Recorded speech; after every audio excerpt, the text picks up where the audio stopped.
Right. Thank you, Ayanda. The call by the Democratic Alliance to extend the grants is mainly, and in fact, merely based on the devastation and the need on the ground. We will know that at the beginning of the lockdown, so many people, especially those that were working in the informal sector, did not have anything, any income at all. So the introduction or the announcement of the special COVID-19 SRD grant actually helped those communities, those people and those families. So we are saying, seeing that we have returned to the level 3, adjusted level 3 lockdown, this grant type must be extended because the need is still very, very severe and huge on the ground, and people will literally be left with nothing to put on the table of their families, given the high levels of unemployment that we're experiencing at the moment, and the fact that we are still under a very highly restricted level 3 lockdown, with the second wave having come to our shores. Yeah, I hear that, Bridget, and quite frankly, I think many people will agree with the spirit in which you raised that. But my question is still largely unanswered. The money is needed, but there's questions around how we can keep this sort of thing going in the long term. Or perhaps my question should be better polished. Is this something you see being extended past the COVID-19 pandemic? Well, the sustainability of the grant is really talking now to the lives of people being saved. That's a level at which we are. We are saying we are under lockdown. That the president or the Minister of Social Development has to talk to Treasury or the president himself to say this grant has to be extended. The sustainability thereof is something that can be discussed as we extend a level 3 a lockdown, because then people might be able to get out and find some employment.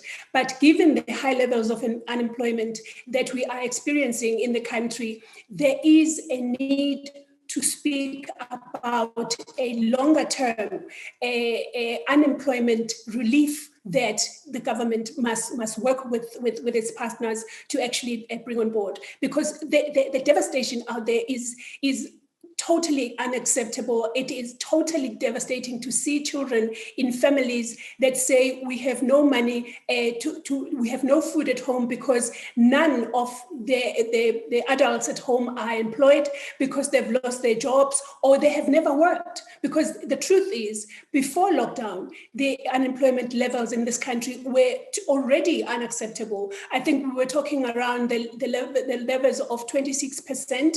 If you look at the extended unemployment rate. So I am saying there is no way that we can, or South Africa can actually deal with a situation where this relief grant is not extended, because the need on the ground is totally high. You've touched on an issue that many will say is at the heart of this matter, right? The unemployment crisis in the country. Don't you think that makes, the DA's stance on this slightly awkward once we introduce conversations around SAA? The Democratic Alliance has for a long time advocated for SAA being left as what it is, essentially being allowed to go under so that the money can be redirected to things like the social relief grant. However, we also know that SAA is one of those entities providing employment for many people who, ironically, if they were to lose their jobs, would then depend on something like a grant. Help us navigate how the party is reconciling this. Well, the parties stand or position on saying redirect the money that is being spent on failing and ailing SOEs is to say we have not seen a turnaround of those SOEs, and yet so much money has gone into them.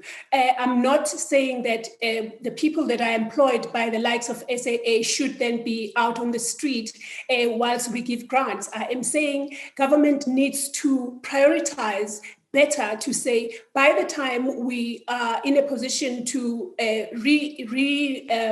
introduce or by the time we're in a position to have the likes of SAA back, let's prioritize what the needs are at the moment. And those needs are, we have a lockdown, level 3, adjusted level 3, we have millions of people that are not employed. We have on this grant type alone, I believe the last number was 6 million people whose only income is 350 Rand. So our case, and we've called for this all the time, to say reprioritize on the basis of what is a dire need in the country.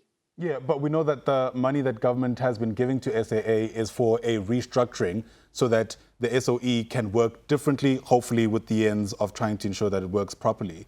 So, it almost sounds to me that even the opportunity for SAA to turn around is not going to be realized if this money is not given. At least that's what government is arguing. What would be your response to that?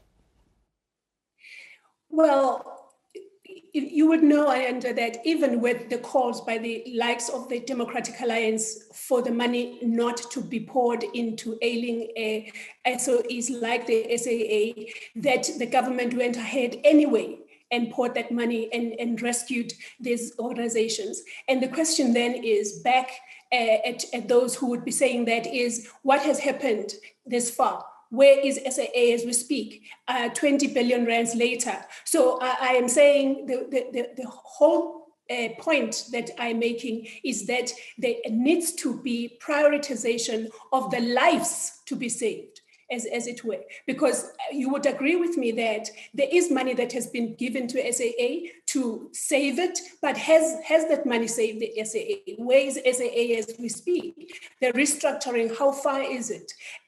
And yet 20 billion rands later, for example. So all I am saying is that let's reprioritize, let's save lives while we sort other things out. And that is a very, as I'm concerned, is a very straightforward call to say you have people literally that are sitting without food on their table. If you were to see the messages that I get on my cell phone on a daily basis of people that are saying, Bridget, I do not have anything. I have 3 children. I lost my job in April last year, or in May or in June, and there is nothing for me to eat. That is the level at which we are talking. And we are saying if we think that the 200,000 temporary disability grants that lapsed and what we saw in the aftermath of that is anything to go by, then let's watch what will happen when 6 million people that are recipients of 350 Rand SRD grant also lapse, because then you are really calling for a crisis in the country just because people are hungry, just because people have no other income that they can use to put food on the tables of their families. And that has been happening for a long time. All right, government has so far, according to records at our disposal, spent about 15 billion Rand in COVID-19 relief so far.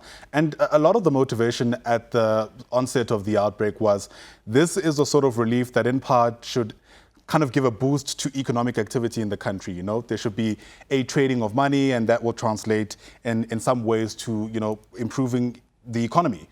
Have we done enough to track whether that's actually happening? In other words, is this 350 Rand effective in boosting economic activity from what you know? Well, from what I know, being a member of the Portfolio Committee on Social Development, one has to also say that this grant has had so many challenges in actually distributing it.